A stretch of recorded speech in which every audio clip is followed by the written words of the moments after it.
Bom dia, nono ano, né? Oitavo ano. Bom dia, nono ano. Tudo bem com vocês? Espero que tudo esteja bem, que seja tranquilo e que vocês estejam conseguindo compreender esse conteúdo aí do período entre guerras, tá? A aula passada foi fascismo, né? Foi sobre o fascismo e hoje é sobre o nazismo, especificamente sobre o nazismo, tá? O texto do livro de vocês é um texto bem tranquilo. Eu gostaria que vocês tivessem bastante atenção no seguinte: as características do nazismo e do fascismo, de modo geral, são as mesmas. Tá? A gente pode dizer que o nazismo é um regime fascista. Tá? Para hoje, eu gostaria que vocês pegassem o livro de vocês, o livro 2, né? O livro 2, o livro 2. O capítulo 5 aí sobre nazismo. Tá? Páginas de 8, e vai trabalhar hoje páginas de 8 a 12. Ok? Então vamos lá? É mais. Aqui de cara, eu coloquei para vocês, foi só o símbolo do nazismo, que é a suástica. Tá? A suástica, ela foi incorporada em diversas civilizações do mundo ocidental e do mundo oriental, com significados diferentes, né?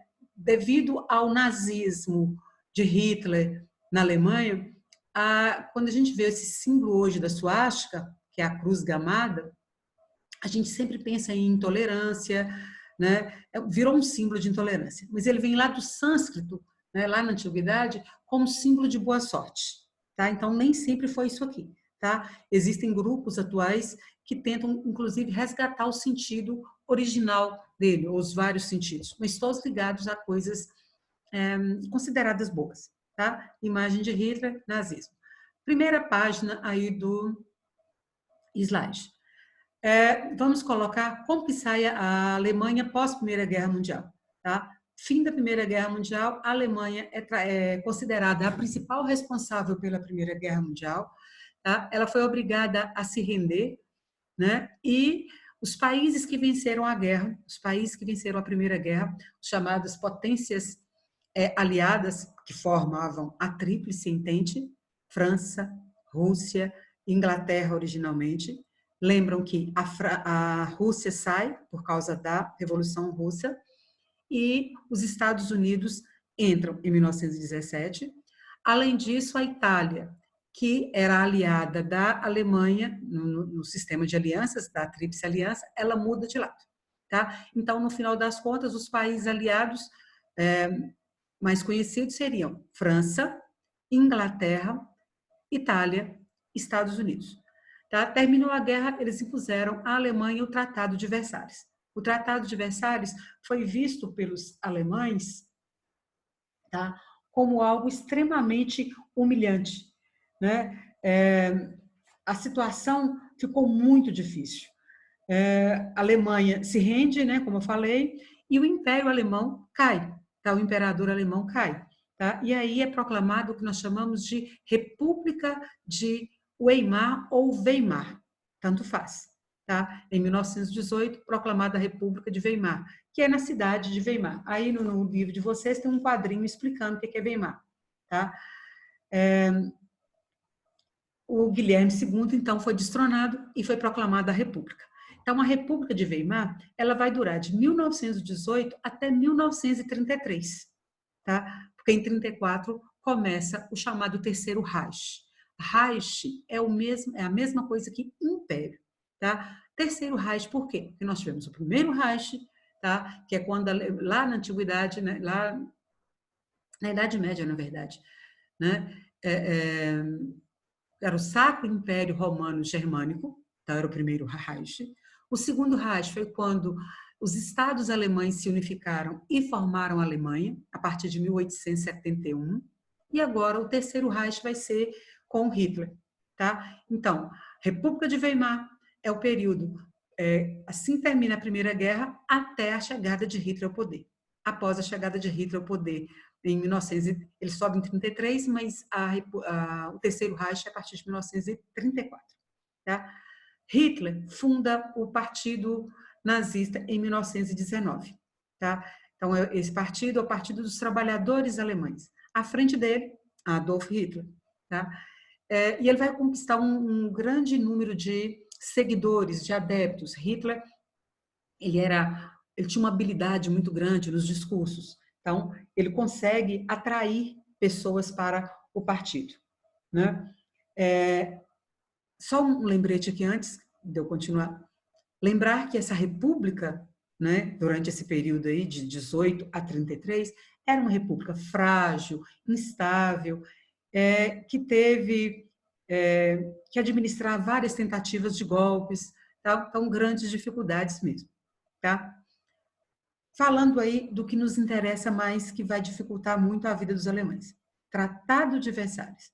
Então, era considerado pelos vencedores, né, foi imposta pelos vencedores à Alemanha, e era considerado humilhante para os alemães.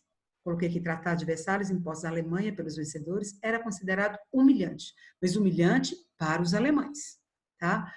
Na segunda página, aí, terceira página do slide, está assim, Tratado de Versalhes.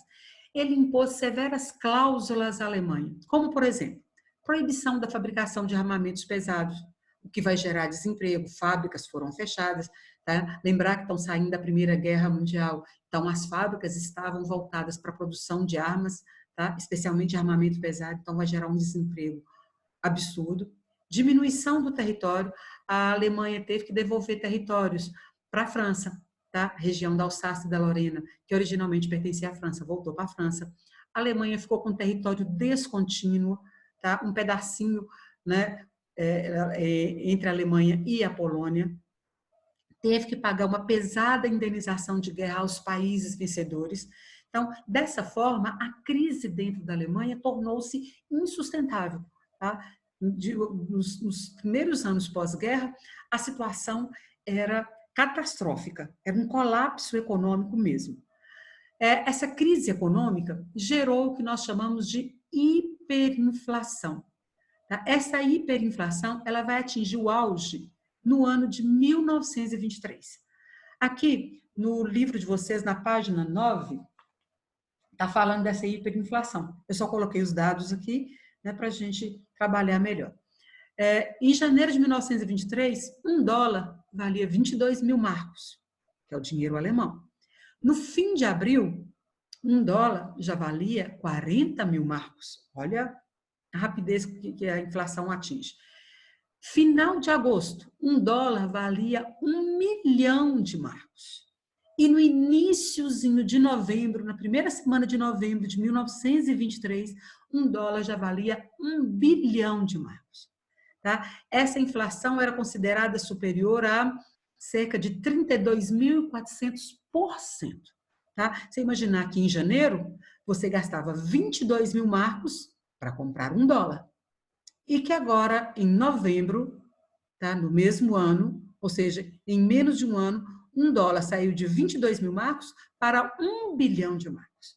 Tá? As donas de casa, elas iam para os mercados, para as padarias, gente, carregando cestas gigantes de dinheiro para comprar um pão. Tá? Um pão chegou a valer 201 bilhões de marcos, tá? Em novembro de 1923. A moeda super desvalorizada, carrinhos de construção, esses que a gente usa aí para carregar areia, para carregar cimento, eram usados para carregar o dinheiro. Tá? Nas imagens que eu coloquei aqui, coloquei crianças brincando com maços e maços de dinheiro que não tinham valor nenhum. Tá? A moeda vai perdendo valor. Tá? Moeda jogada na rua, né? A cédula jogada na rua como lixo. Tá? Essas aqui já tinham perdido totalmente o valor. E as que tinham o valor era pequeno. Então, você gastava um volume muito grande de papel moeda para comprar qualquer coisa. Tá? Aí deixa claro para vocês, num documento pequenininho que tem aí no final da página 9, tá? Que os salários eram pagos, tá? E, né, por uma semana, uma semana de mais de 50 horas de trabalho para quem tinha trabalho, ainda tinha esse detalhe, porque o desemprego era muito grande, e eles carregavam imensos cestos de roupa para obter comida para no máximo 2 dias. Tá? Não passava 2, 3 dias no máximo o salário de uma semana, dava para comprar alimento para 2 ou 3 dias no máximo. Então, a situação era realmente catastrófica. E diante de uma situação tão difícil, vai surgir o partido nazista com o Hitler, tá? Pregando uma nova Alemanha, buscando os culpados pela situação da Alemanha, tá? Falando contra as democracias liberais que eram França, Inglaterra, principalmente, que naquele momento tinham colocado o Tratado de Versalhes sobre os alemães. Então, a situação era realmente de uma crise jamais vista, tá? Assim, realmente absurda, tá? E o Partido Nazista, criado em 1919 como Partido dos Trabalhadores, passa a se chamar Partido Nacional Socialista dos Trabalhadores Alemães, que em alemão dá a sigla Nazi, tá? O Hitler, em 1923, o Partido Nazista, os nazistas tentam tomar o poder, tá? Tentam chegar ao poder. Essa tentativa de chegar ao poder foi um fracasso e ficou conhecida como Putsch de Munique ou Putsch da cervejaria. Tá? Dizem que foi planejado, que o movimento foi planejado dentro de uma cervejaria, tá? Mas normalmente aparece lá nas provas, né, nas atividades todas, Putsch de Munique. Então, o Putsch de Munique foi uma tentativa dos nazistas, liderados por Hitler, de chegar ao poder em 1923. Como foi um fracasso, Hitler foi preso, foi condenado a 5 anos de prisão, mas foi anistiado poucos meses depois. Enquanto ele estava na prisão, ele escreveu um livro que a gente chama de A Bíblia do Fascismo. O livro chama-se Mein Kampf, que significa Minha Luta. Tá? Aqui nesse livro, que está a capa do livro, ele expõe suas ideias políticas, suas teorias racistas, suas teorias belicistas. Tá? Então, aqui é só para reforçar. O que foi o nazismo? A palavra nazi resulta da abreviatura da palavra nacionalsocialismo. Tá? Aqui em alemão, nazi. Tá? Nazismo. Foi um regime político que se instaurou, que chegou de fato ao poder em 1934 e vai durar até 1945 na Alemanha. Tá? O Hitler consegue chegar ao poder antes, mas como chanceler, como primeiro-ministro. Tá? Somente depois da morte do presidente em 1934 que ele vai tomar todo o poder. Explico já um pouco mais à frente. As principais características do nazismo são totalitarismo, um Estado forte, disciplinado, acima de tudo. Tá? Tudo pelo Estado, nada contra o Estado, nada fora do Estado.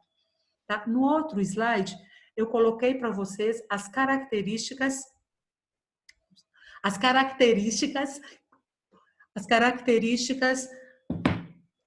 do fascismo.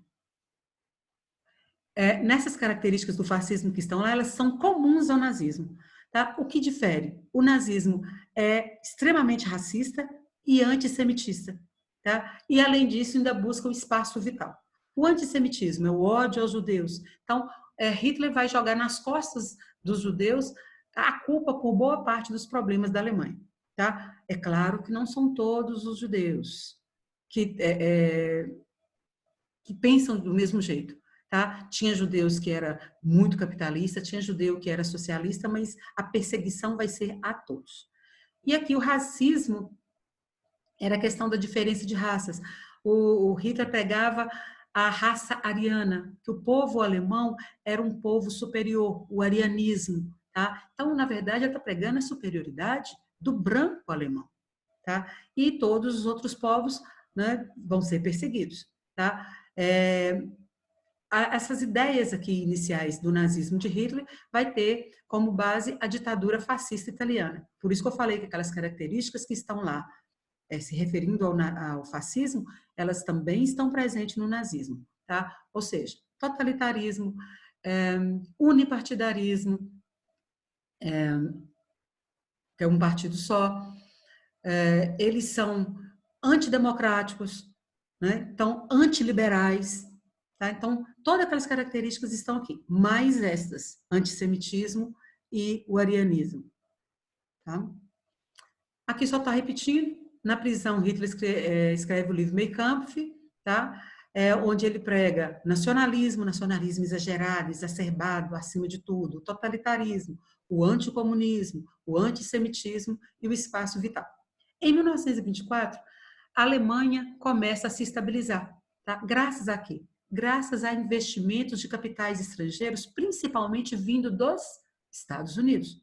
Os Estados Unidos estão emprestando dinheiro para a Alemanha, tá? E com isso ela começa a se reerguer, tá? E vai equilibrando um pouco, melhorando as condições, né? Já que eu falei com vocês que 1923 foi o auge da crise. Em 1929, os problemas retornam. Tá? O que acontece em 1929? Em 1929, acontece a quebradeira dos Estados Unidos, a quebra da Bolsa de Valores de Nova York. E essa quebra da Bolsa de Valores de Nova York, tá? Ela vai afetar todo o mundo capitalista. Só a União Soviética que não será atingida por ela. Por quê? Porque a União Soviética já era socialista e a União Soviética estava fechada, né, para o mundo capitalista, tá? Através de uma política chamada cortina de ferro. Tá? Então, o que acontecia dentro do mundo socialista, né, não era veiculado no mundo capitalista. Então, a União Soviética não tinha quase ligações com o mundo capitalista. Então, a crise de 29 ela vai afetar todo o mundo capitalista. Alguns países com mais intensidade, outros com menos. Tudo dependia do nível de dependência que o país tinha para com os Estados Unidos. No caso da Alemanha, tá, essa dependência é muito significativa naquele momento. Por quê? Porque eles estão se reerguendo graças a empréstimos, né, dos americanos. Tá? Os partidos, o Partido Nazista está aqui tentando chegar ao poder por eleições. Não consegue. Em 1930, Hitler concorre à eleição presidencial, é derrotado, é eleito presidente Hindenburg ou Hindenburg, tanto faz, tá? E aqui está 1930, mas é 1933 que ele é nomeado primeiro-ministro, tá? Eu não consegui tirar esse 30. Ele é nomeado para o cargo de chanceler, que é o mesmo que primeiro-ministro. No ano seguinte, Hindenburg morre. E aí Hitler vai acumular as duas funções, chefe de Estado e chefe de governo. Chefe de Estado, como presidente, e chefe de governo, como primeiro-ministro. Então, a partir daqui de 34, o nazismo, né, começa, de fato, o Terceiro Reich. Tá? E aí começa, Hitler coloca em prática definitivamente todas as suas ideias, todas as suas teorias, né, que ele já vinha colocando de uma maneira mais sutil, agora fica mais intenso.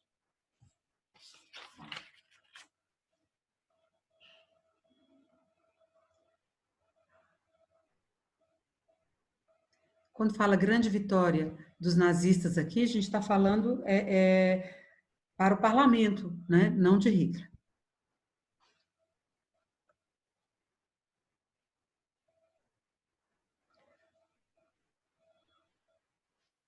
Aqui Hitler monta a chamada estrutura nazista.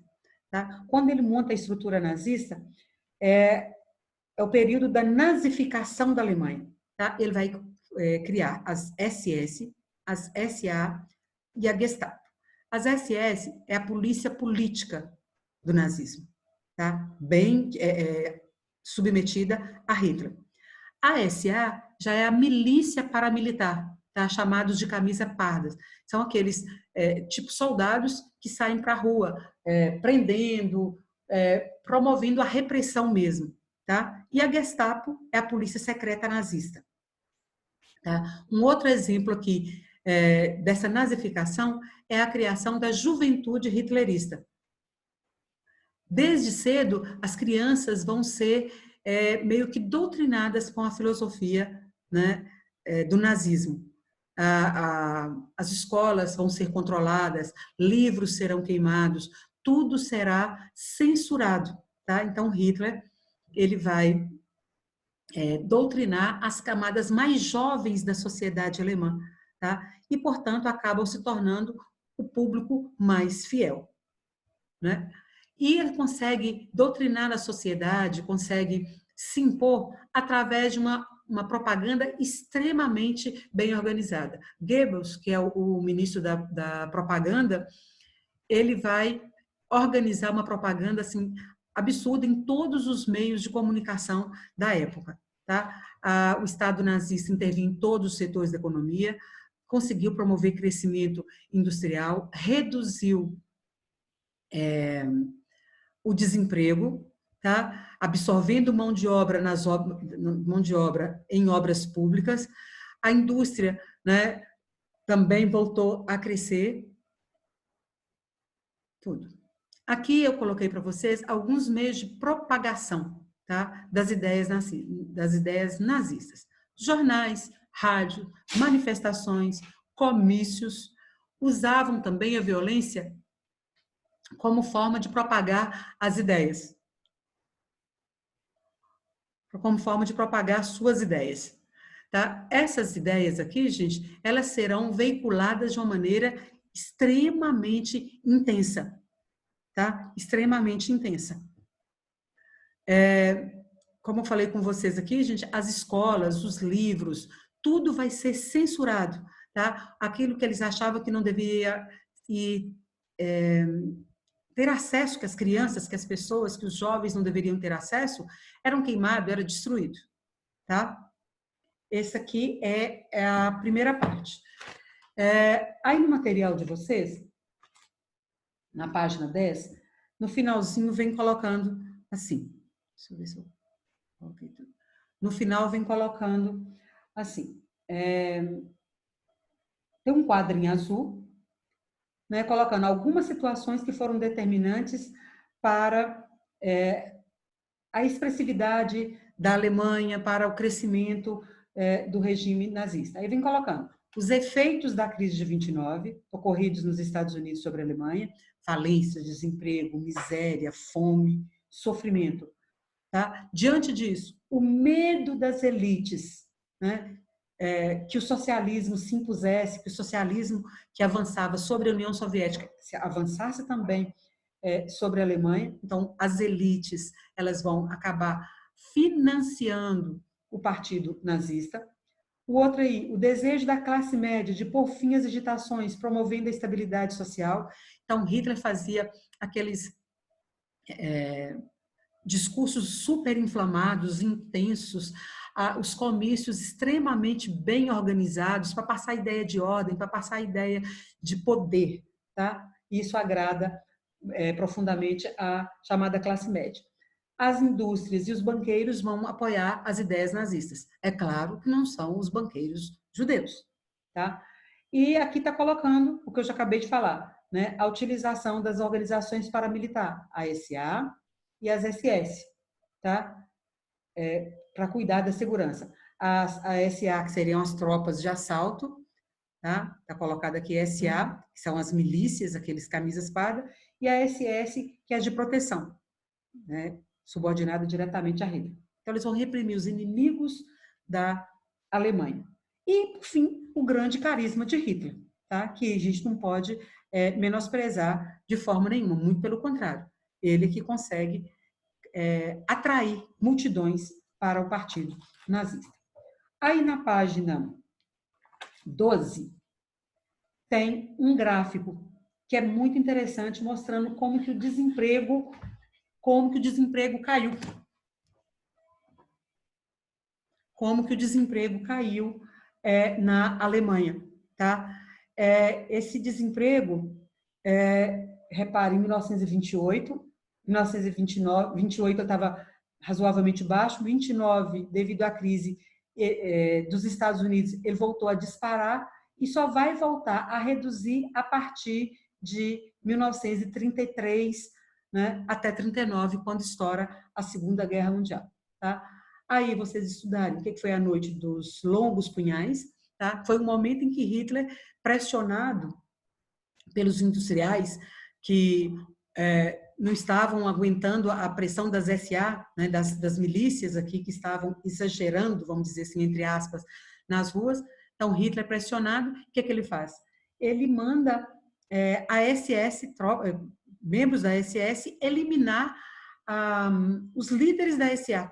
Então, ele sacrifica na própria carne para conseguir mais apoio. Tá? Então, seria a noite dos longos punhais. Tá? A noite dos cristais é aqui com relação aos judeus.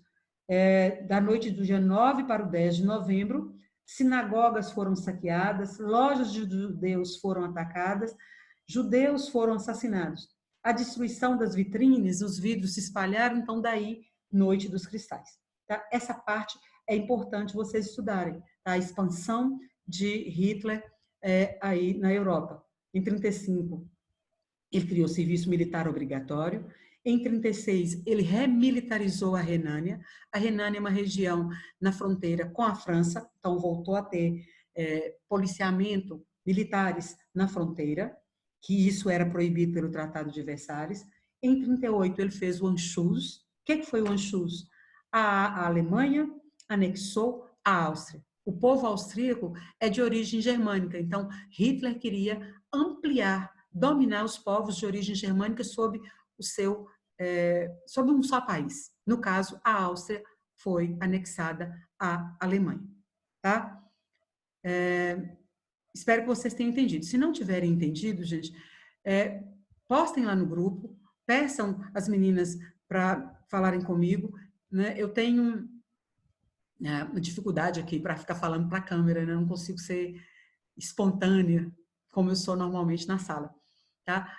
Mas aí, se tiver dificuldade, eu vou tentar resolver de todas as maneiras possíveis. Quero que vocês realizem a atividade da página 10. É bem simples, tá? Com relação àquele acordo, né? Com relação à inflação na Alemanha. No slide, isso ajuda, tem uma página que fala bastante. As questões que se seguem aí são 1, 2, 3 questões, tá? E na última página aqui, a correção da atividade da página 8 do capítulo 5. Fazer uma relação entre as duas colunas. Então, tá assim. Foi a disputa entre a Igreja Católica e o Estado italiano pelas terras pontifícias, denominadas Patrimônio de São Pedro. Isso aqui, gente, é a famosa questão romana, que durou anos, tá? Muito tempo, tá? O Papa querendo as terras que ele dominava como patrimônio de São Pedro, e a Itália se apoderou de todas as terras. Então, disputa entre a Igreja Católica e o Estado italiano, tá? Questão romana. Essa questão romana, tá? Então, número 3, letra A. Essa questão romana só vai ser resolvida aqui, na letra D, com a criação do Estado do Vaticano, através do Tratado de Latrão. Então, número 4, o Tratado de Latrão estabeleceu a criação do Estado do Vaticano, tornou o catolicismo religião oficial e determinou a obrigatoriedade do ensino religioso. Tá? A letra B, definiu uma aliança que previa ajuda mútua entre Itália e Alemanha em caso de ameaças feitas por outras nações, além de colaboração para a produção de armamentos. Isso aqui é o famoso Pacto de Aço. Tá? A letra C foi realizada por membros do Partido Nacional Fascista para demonstrar força e apoio popular à ideia de Mussolini como primeiro-ministro.